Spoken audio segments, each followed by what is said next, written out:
Well, here we are. We're outside in the cold. Here's our Christmas tree. So welcome to Romanby Parish Council's carol service. We've got lots of councillors ready to do the readings for you, and we've got our good friends of the Northallerton Silver Band in the background, very socially distanced, getting cold alongside us as well, and getting ready and tuned up. Hello Chris, hello Asante, welcome.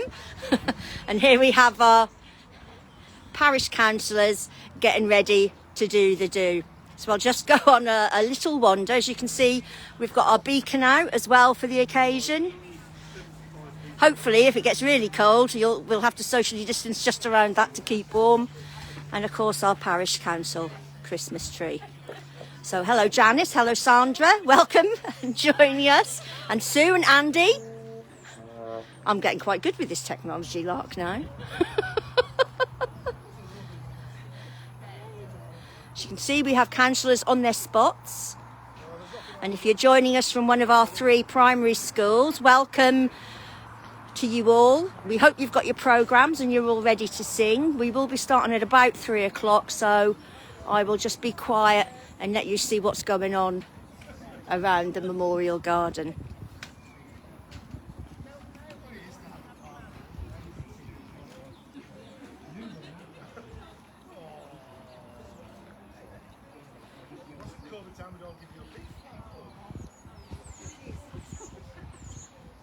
Oh, we have people watching as far afield as Kent. Is it? Today Romanby, tomorrow the world.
Good afternoon, everybody, and thank you for joining us for Romanby's Christmas event at home. We hope you're all tuning in at home and got your best singing voices on, set to a good Spinal Tap 11.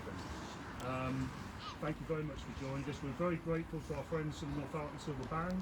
We're going to be providing all the music. All of our councillors are going to be doing all the readings, along with Reverend Fiona from All Saints and St James Church. Hopefully we'll bring a little bit of happiness to you all in your house and give you a chance, for those of you who are not going to get the opportunity to sing carols this Christmas, to be able to do so today.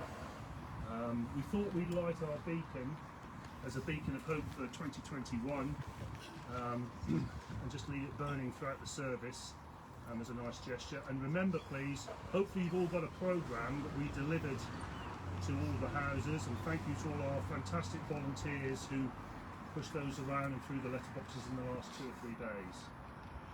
You'll see in the programme that our charity for this year is the Hamilton Food Share, so if you'd like to make a donation to support what we're doing here, then please follow the instructions in the little booklet or go to their website, or I know many of you will know of the drop-off points in town where you can leave food items for the food share. It will run, we think, for about 45 to 50 minutes. There won't be much singing at this end. We'll do some, but it all needs to happen at your end of the electronic string, and there'll be readings in between each of the carols in the order that you've got in the programme. So without further ado, the fantastic Silver Band will start us off. I think we'll run some Royal David City.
which was written in 1957 by Dr. Seuss. So he paused, and the Grinch put his hand to his ear, and he did hear a sound rising over the snow. It started low, and it started to grow. But the sound wasn't sad. Why, this sounded merry. It couldn't be so, but it was merry, very. He stared down at Whoville. The Grinch popped his eyes. Then he shook. What he saw was a shocking surprise. Every Who down in Whoville, the tall and the small, was singing without any presents at all. It hadn't stopped Christmas from coming, it came. Somehow or other, it came just the same. And the Grinch, with his Grinch feet ice cold in the snow, stood puzzling and puzzling, how could it be so? It came without ribbons, it came without tags, it came without packages, boxes or bags. And he puzzled 3 hours till his puzzle was sore. Then the Grinch thought of something he hadn't before. Maybe Christmas, he thought, doesn't come from a store. Maybe Christmas, perhaps, means a little bit more.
And all through the house, every creature was stirring, yes, even the mouse. The stockings were thrown on the fireplace, who cares? It's been months since we had fun, would St. Nick even dare? The children of Romanby were snug in their beds, as visions of Christmases danced in their heads. With mums in their aprons and dads with their masks, they had settled themselves for a long tier 2 task. When out on the roof there arose such a clatter, I sprang from my chair to see what was the matter. Away to the window I flew like a flash. I peeked through the blinds, not touching the sash. The moon on the crest of the new fallen snow gave me faith that one day we'd have somewhere to go. When what do my wondering eyes should appear but a miniature sleigh and 8 clean reindeer. With a little old driver decked out in full gear, I knew in a moment we'd have Christmas this year. More safely than hazmat, the reindeer they came, and he whistled and shouted and called them by name. On Domestus, on Pine signed up on Dettol and Purex, on Sillet Bank, Sanex, on Parazone, Detox. Wipe the top of the porch, then the top of the wall. Now wipe away, wipe away, wipe away all. As dry leaves that before the wild winds they do fly, when they finished, and then took a jump to the sky. So up to the housetop the reindeer they flew, with a sleigh full of gifts, and old Saint Nick too. And then in a twinkling I called on the roof, the calling of Easter's rubber glove too, as I pulled up my mask and was turning around. Down the chimney a big bucket came with a bound. It was covered in cling film from bottom to top, and the contents were sterile despite the long drop. I missed seeing his eyes and his dimples so merry, but this virus prevents that. These times are so scary. I imagined his face and his little round belly, that shook when he laughed like sanitizer jelly. I saw him outside as he stood near his sleigh, and I laughed when I saw him from 6 feet away. With a wink of his eye and a wave of his hand, I felt warm inside. Santa does understand. And without a word I went right to my work. I filled all our stockings, then turned with a jerk. And laying a finger aside of his mask, the reindeer rose up, they had finished their task. He waved to me then, to his team gave a shout, and socially distancing quickly flew out. But I heard him proclaim as he drove out of sight, "Merry Christmas to all, we will all be all right."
Gospel according to St. Luke. And there were in the same country shepherds abiding in the field, keeping watch over their flock by night. And lo, the angel of the Lord came upon them, and the glory of the Lord shone round about them, and they were sore afraid. And the angel said to them, Fear not, for behold, I bring you good tidings of great joy, which shall be to all people. For to you is born this day in the city of David a Saviour, which is Christ the Lord. And this shall be a sign to you. You shall find the babe wrapped in swaddling clothes, lying in a manger. And suddenly there was with the angel a multitude of the heavenly host praising God and saying, Glory to God in the highest, and on earth peace, goodwill to all humankind. And it came to pass, as the angels were gone away from them into heaven, the shepherds said to one another, Let us now go to Bethlehem, and see this thing which has come to pass, which the Lord has made known to us. And they came with haste, and found Mary and Joseph, and the babe lying in a manger.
Santa needs new reindeer.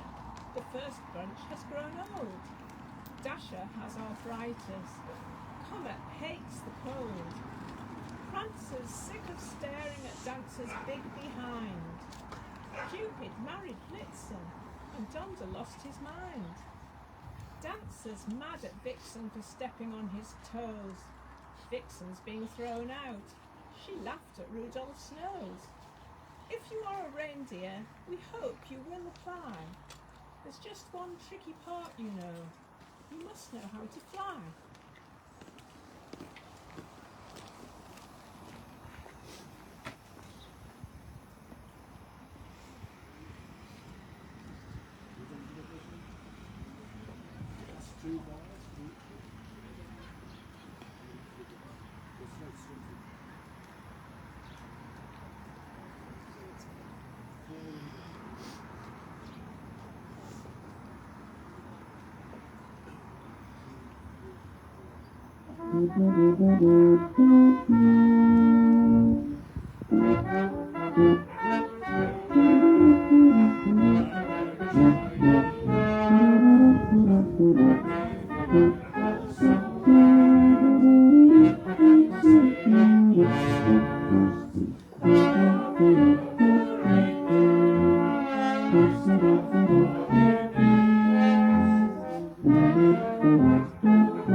106 years ago this week saw the historic truce between British and German soldiers fighting in the trenches in the First World War.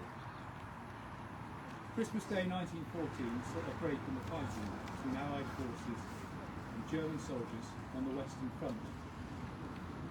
It was the moment where troops on both sides put down their weapons, climbed out of their dugouts and met in no man's land, where they exchanged cigars and souvenirs, and where an historic football match was played. In his letter home, Captain A.D. Chater of the 2nd Battalion Gordon Highlanders describes the extraordinary moment where the men stopped fighting to wish each other Happy Christmas. Dearest Mother, I'm writing this in the trenches in my dugout, with a wood fire burning and plenty of straw. It is rather cozy, though it is freezing hard, and a real Christmas weather. I think I see today one of the most extraordinary sights anyone has ever seen. About 10 o'clock this morning, I was peeping over the parapet when I saw a German waving his arms, and presently two of them got out of their trench and came towards ours.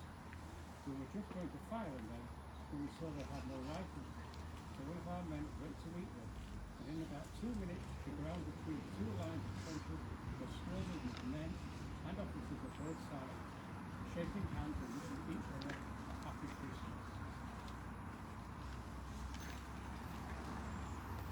Captain Chater's letter illustrates how regiments on both sides used the opportunity to bury their dead, referring to it as lying between the lines. It was also a rare moment they could simply go for a long walk in the open without being shot at. Captain Chater also describes another meeting in no man's land that further illustrates the unexpected good humour between enemy forces. We had another parley with the Germans in the middle. We exchanged cigarettes and autographs, and some more people took photos. I don't know how long it will go on for. I believe it was supposed to stop yesterday, but we can hear no firing going on along the front today, except a little distant shelling. We are, at any rate, having another truce on New Year's Day, but the Germans want to see how the photos come out. Not only does Captain Chater's letter paint a vivid picture of goodwill in the middle of a war in which there is so much bitterness and ill feeling, it reminds us that the conflict wasn't personal between the men on opposing sides. The Germans, in this part of the line, are sportsmen, if they're nothing else, he writes, underlining the sense of uneasy trust that inspired the Christmas Truce. And finally for this, from Lieutenant Sinkinson's diary, who made this entry on the 24th of December 1914. As I walked slowly back to our trenches, I thought of Mr. Asquith's sentence about not sheathing the sword until the enemy be finally crushed. Now let me tell you, it's all very well for Englishmen living comfortable at home to talk in flowing periods. When you're out here, you begin to realise that sustained hatred is just not possible. And the carol Silent Night was sung simultaneously in the French, English and German trenches during the Truce of 1914, as it was the one carol that all the soldiers knew.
Christmas Long Ago by Joe Geis. Frosty days and ice still nights, earth trees trimmed with tiny lights, sound of sleigh bells in the snow, that was Christmas long ago. Trikes on sleds and shouts of glee, icy windows filigree, sugar plums and candle glows, part of Christmas long ago. Footsteps stealthy on the stair, sweet voice carols in the air, stockings hanging in a row, tell of Christmas long ago. Starry nights so still and blue, good friends calling out to you. Life so fast but all slow, the dreams of Christmas long ago.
Right, get your breath back.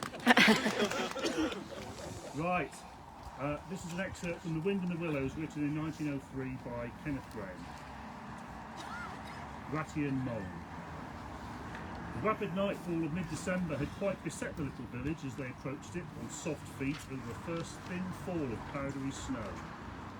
Little was visible but squares of dusky orange-red on either side of the street, where the firelight or lamplight of each cottage overflowed through the casements into the dark world without. Moving at will from one theatre to another, the two spectators, so far from home themselves, had something of wistfulness in their eyes as they watched a cat being stroked, a sleepy child picked up and huddled off to bed, or a tired man stretch and knock out his pipe on the end of a smouldering log. Once beyond the village, where the cottages ceased abruptly on either side of the road, they could smell through the darkness the friendly fields again, and they braced themselves for the last long stretch, the home stretch, the stretch that we know is bound to end sometime in the rattle of the door latch, the sudden firelight and the sight of familiar things greeting us as long absent travellers from far over sea. They plodded along steadily and silently, each of them thinking his own thoughts. The moles ran a good deal on supper, as it was pitch dark and it was all a strange country for him, as far as he knew, and he was following obediently in the wake of the rat, leaving the guidance entirely to him. As for the rat, he was walking a little way ahead. As his habit was, his shoulders humped, his eyes fixed on the straight grey road in front of him. So he did not notice poor Mole when suddenly the summons reached him and took him like an electric shock.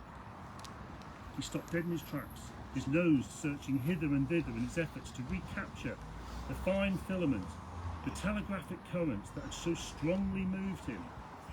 A moment, and he caught it again, and with it this time came that recollection in full flood. Home! That's what they meant, those caressing appeals, those soft touches wafted through the air, those invisible little hands pulling and tugging all one way. Why, it must be quite close by him at that moment, his old home, that he had hurriedly forsaken and never sought again, that day when he first found the river. And now it was sending out its scouts and its messengers to capture him and bring him in. Since his escape on that bright morning, he'd hardly given it a thought. So absorbed had he been in his new life, in all its pleasures, its surprises, its fresh and captivating experiences. Now, with a rush of old memories, how clearly it stood up before him in the darkness. Shabby indeed, and small, and poorly furnished, and yet his, the home he had made for himself. The home he had been so happy to get back to after his day's work. And the home had been happy with him too, evidently, and was missing him and wanted him back, and was telling him so through his nose, sorrowfully, reproachfully, but with no bitterness or anger, only with the plaintive reminder that it was there and it wanted him.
Our final poem, a single verse, Let Every Day Be Christmas.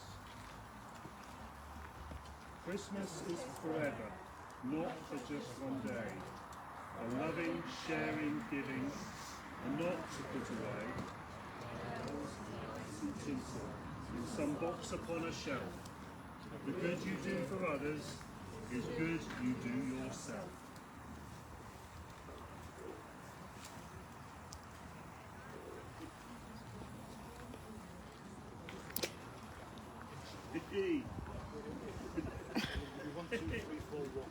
Guess which one this is?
I wanted to say a quick word, really, to thank the Romanby Parish Council for doing this event for us, for organising it so well and in a way that we could all enjoy in our different ways. And it has been said, Christmas is going to be very different in a lot of ways this year, but actually in the kind of foundational ways that matter, it's exactly the same. We can still, as many of those things that we've sung and heard have said, we can bring the joy and the peace and the goodwill that those readings have talked about. So thank you again for such a thoughtfully put together event. It's been brilliant. Stuart's got a few words to say. Thank you, Fiona. Thanks everybody. All it remains for us to say is thank you to our fantastic friends from Northallerton Silver Band, who did us proud. And on behalf of everybody here and all the parish councils, in whatever way you can, have a safe and peaceful Christmas. And if we've helped make a little bit of fun for 45 minutes on a Sunday afternoon, then job done. Thank you very much everybody, and Merry Christmas.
So that's the end of the carol service from here at the Romanby Memorial Park. So just one last little close-up of the tree. Thank you so much to everybody whose messages have been coming on the screen as we've been filming this. There's been lots and lots. We've been quite far afield in some places, so thank you all for giving us your time on this, what is now becoming quite a dark Sunday evening. So I'm going to finish off now and go and get something really hot to drink. Bye-bye, and thank you for joining us.